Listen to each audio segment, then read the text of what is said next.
मला म्हणजे माझे संपूर्ण हे झालं, कला क्षेत्रात सुद्धा क्रीडा क्षेत्रात सुद्धा कोणत्याही संस्थेत जरी गेलं तर बडगुजर सर म्हटलं की कोणी ओळखायचं. आणि शाळेकडनं सुद्धा मी शाळेला सुद्धा सर तुमचे कोणी ओळखीचं आहे का बघावं सर, लगेच आपण ते काम करायचं. पाटणगे सरांना सुद्धा माहिती आहे की प्रत्येक गोष्टी कुठे कुठे. आता या ठिकाणी मनसे साहेब होते आमचे जे मित्र आहेत बोरसे म्हणून महानगरपालिकेमध्ये, ते पण नंतर सावरकर साहेब तर आमचे ज्येष्ठ शिक्षणाला जॉबला त्यांची व्यवस्था त्यावेळेला व्हायची. आणि खरोखर त्या माणसाला मी खरंच वंदन करतो की त्यांनी हे संपूर्ण प्रस्तव नगर युवक शिक्षण संस्था फार ग्रेट. आणि तिच्यामध्ये संपूर्ण हे असं होत गेलं, प्रपंच वाढला, नंतर गरजा वाढल्या आणि आपल्याला लाईफस्टाईल वाढली, लोकॅलिटी वाढली. पण शाळेमध्ये सुद्धा एक कडक वातावरण म्हणजे जळगाव हे नव्हतं, कॉम्प्युटर नव्हतं किंवा काही नव्हतं, परंतु त्या माध्यमातून मला लिखाणचं आपलं एक फलक लेखन सुद्धा मी करायचो. आता थोरात साहेब इथं बसलेले आहेत, सावतावाडीचे अध्यक्ष. सरांनी सांगितलं सर बोर्ड लिहायचं, म्हटलं सर आलो काय म्हणतात. फक्त मला तो व्यवस्थित थोडं हे झालं म्हणून मी तर 1978 मध्ये मध्ये जवळजवळ 38 वर्षांनी नोकरी दिली. आणि नोकरीमध्ये मला मिळालं काय, आणि त्यावेळेस फार पगार कमी होता, 350 पगार होता तरी, आणि कमावणारे कोणच नव्हते. वडिलांची छत्र हरपलं होतं माझ्याकडे, वडील वारले मला आठवत नव्हतं. आईने आम्हाला लहानचं मोठं केले, बहीण एक मी, आम्हाला गेली विकून आपण तिने आम्हाला चित्र सावली दिली आम्हाला. त्याच्यामुळे आम्ही हे जे दिवस बघतोय हे केवळ आईमुळे, त्याची जाणीव मला अजूनही आहे. तरी माझ्याकडे 50 रुपये असले ना तरी असं वाटणार नाही आपल्याला की बाबा आपण रिक्षाने राहावं, कधीच वाटत नाही. किती असं 1 लाख रुपये असले तरी पण असं वाटणार नाही की बाबा आपण जायला पाहिजे, आपण रिक्षाने जायला पाहिजे, टॅक्सीने जायला पाहिजे, असं नाही. त्याच्यामुळे कसं होतं की, आणि माझ्या एक अंगामध्ये असं पिंड यायचं आहे की मी युनियन कमिटीमध्ये, कॅन्टीन कमिटीमध्ये, ज्याच्या युनियनमध्ये मी भाग घेतलेला आहे, ज्याच्या युनियनमध्ये मी भाग घेतलेला आहे. आत्ता पण माझं वधूवर मेळावा 15 OTD 15-16 वर्षावरून आम्ही चालवतो, अजूनही चालवतो सर. ते मला असं वाटतं की नाही बाबा सगळ्यांचं चांगलं होते, भलं होते, त्याच्यामध्ये परमेश्वर आपल्याला भलं करत असतो. तसं मी कधी म्हणजे जास्त बोलणार नाही, पण तुझंच मी काम करतो. 15-17 वर्ष झाल्या ट्रीप काढणं, नियोजन करणं आमचे, पण ते समाजातर्फे फक्त त्याच्यात समाजासाठी काम करणार का आपण त्या समाजात काहीतरी आपण जागलोय, त्याला काहीतरी आपण हे केलंय, त्यासाठी मला काहीतरी त्याचं देणं आहे. तसं आपल्याला त्यांनी दिलं आपल्याला, तसं आपण पण त्यांना द्यायला पाहिजे ना पाहिजे, असं एक मनाला खंत वाटायची कुठेतरी. आणि मग मी समाजात वगैरे सेवा करायचो. आता मुलं कशी म्हणतात जाऊ द्या कशाला जाता इकडं तिकडं, पण नाही, मला कुठे मंडळ दिसला की मी तिथे पहिले जॉईंट होतो. आता म्हणजे आज आपण एक नवीन प्रथा सुरू केलेली होती आणि ती खरं म्हणजे अतिशय आपल्या उपयोगाची आहे. कारण आपल्या सभासदामध्ये काय त्यांच्याकडे कला आहे हे सुद्धा आज आपल्याला जाणून घ्यायला मिळालं. आता आपण आपला जो मेन कार्यक्रम आहे की आपण संस्थेचं भेट कार्ड आणि पुष्पगुच्छ देऊन आपण आजच्या जे सत्कार मूर्ती आहे आपण त्यांचं स्वागत करणार आहोत.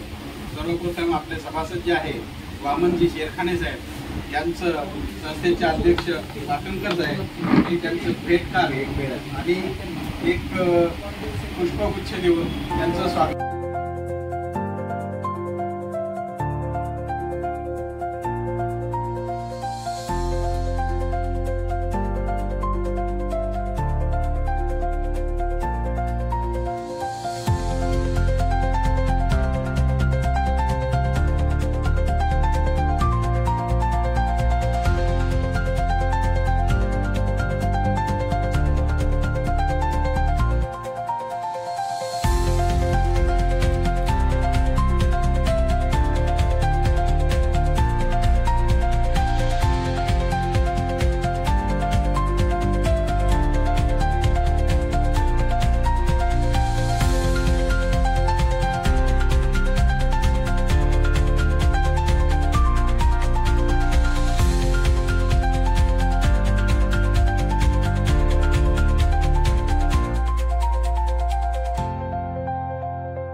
पत्रकार सन्माननीय सूर्यवंशी साहेब आज इथं उपस्थित झालेले आहेत. मी संस्थेचे अध्यक्ष पाटणकर साहेब यांना मी विनंती करेन की त्यांनी त्यांचं पुष्पगुच्छ देऊन स्वागत करावं. हजर राहून त्याचं काय चित्रीकरण केलं बोलायचं आहे. नाही ते बोलायचं त्याच्या अगोदर आपण या, तिकडे.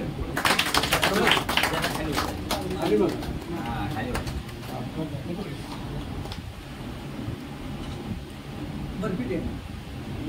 हा.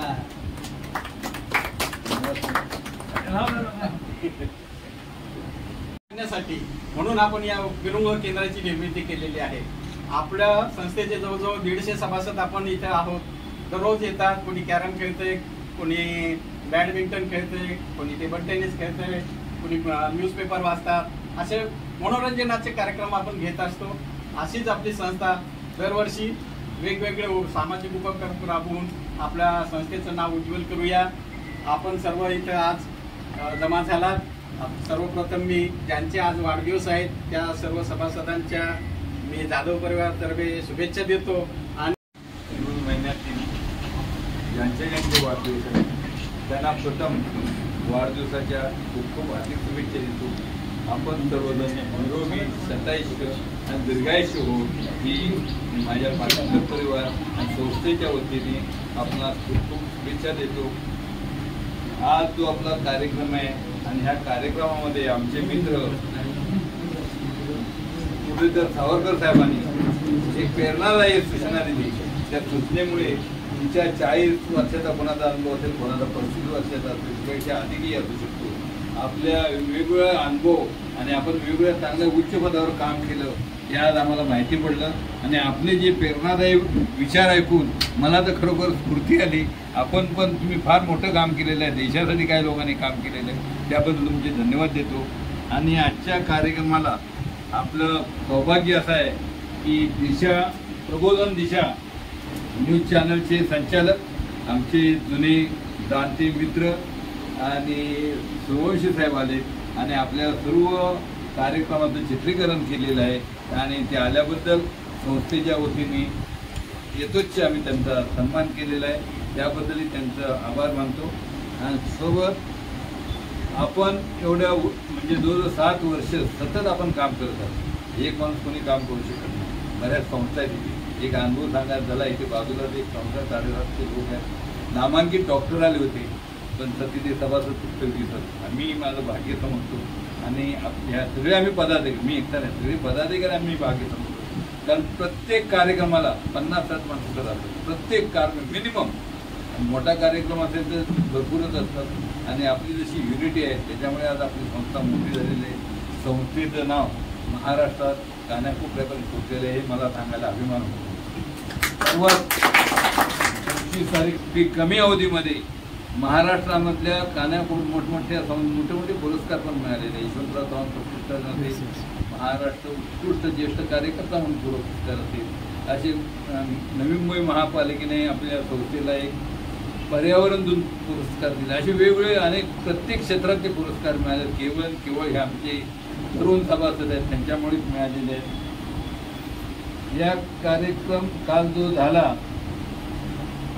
शिवबाराजी छत्रपती झालेले आमचे मित्र माये समाजाचे श्री संत सावता माये समाजाचे अध्यक्ष थोरात साहेब आणि त्यांच्या प्रेरणेने अति परिश्रमामुळे त्यांनी जो कार्यक्रमाचे नियोजन केलं आणि तो कार्यक्रम खरोखर एवढा देखणा रेखीव झाला त्याचं श्रेय बरंचसं मला वाटते थोरात साहेबांचा तुमचा सपोर्ट आहे म्हणून झालं. आणि त्यासोबत आपण सर्वांनी हा कार्यक्रम यशस्वी करण्यासाठी भाग घेतला आणि सतत 15 दिवस प्रत्येकाने काय नाही काहीतरी थोडा खारीचा वाटा काम केलेलं आहे. त्याच्यामुळे रेखीव कार्यक्रम झाला आणि दर्जेदार कार्यक्रम ज्याने आम्ही शिवव्याख्याते होते. साहेब या वयामध्ये तुम्ही असं काम करता. मी बोलू काम करत नाही, टॉनिक माझ्या पाठीमागे त्या टॉनिकमुळे मी काम करतो आणि त्यांनी तुमचं फार म्हणजे कौतुक केलेलं आहे. त्याबद्दलही परत तुम्हाला आभार मानतो. आणि इथून पुढे आपण असंच कार्य करत राहू. जसा द्राक्षाचा घड असतो ते एकत्र असेल तर त्याची व्हॅल्यू आहे. जर द्राक्ष 2-4 बाजूला झाली तर 200 रुपये किलोच्या द्राक्षाची किंमत बाजूला झाली जे 10 रुपये पण राहत नाही हे प्रत्येकाने लक्षात ठेवा आणि आपण सर्व सहकार्य असंच करत राहा असं मी हे करतो आणि मी इथे थांबतो. जय हिंद जय महाराष्ट्र. सब बात करते रहते हैं, बाबा साहब की बात करते हैं, अच्छी बात है क्योंकि वो सबसे बड़े रचयिता वही थे, लेकिन पॉलिटिकल रीजंस की वजह से, और मैं तो जो कहूँगा पॉलिटिक्स की वजह से उनको जो दर्जा अभी देना शुरू किया तो पहले दे देना चाहिए. ठीक है, पॉलिटिक्स हर कंट्री में होती है कि उसका कहीं ना कहीं कुछ ना कुछ प्लस माइनस होते हैं. तो जो अगर आपने संविधान की आत्मा को अच्छी तरह से समझना है तो उसके पीछे भावना क्या है, संविधान कैसे शुरू हुआ, संविधान में कौन कौन से लोग थे, उसमें मेन कंट्रीब्यूशन किसकी थी, और संविधान जो बना बाबा साहब ने फाइनल किया, फाइनल उसको रूप दिया, लेकिन उसके पीछे कितनी कमेटीज थी, उस कमेटी के और कौन कौन से चेयरमैन थे, और मेन हर कमेटी को क्या क्या जिम्मेदारी दी हुई थी. जैसे विशेष साहब को बोला कि अभी आपने पैसे का मामला करना है, एक्ट कहते थे, क्योंकि मेरे को अंग्रेजों को ये पता लगना शुरू हो गया था कभी हिंदुस्तान पर ज़्यादा हम राज कर नहीं सकते, तो उन्होंने हिंदुस्तान के लोगों को थोड़ा सा दाना जैसे डाल दिया मुर्गी को अपने पास बुलाने के लिए, वैसे ही उन्होंने इंडियन एक्ट ऑफ 1935 का किया, तो उसकी आधारशिला रखी. उसके बाद 1947 में कॉन्स्टिट्यूशन असेंबली बनी, उसमें सबको वोट देने का अधिकार नहीं था.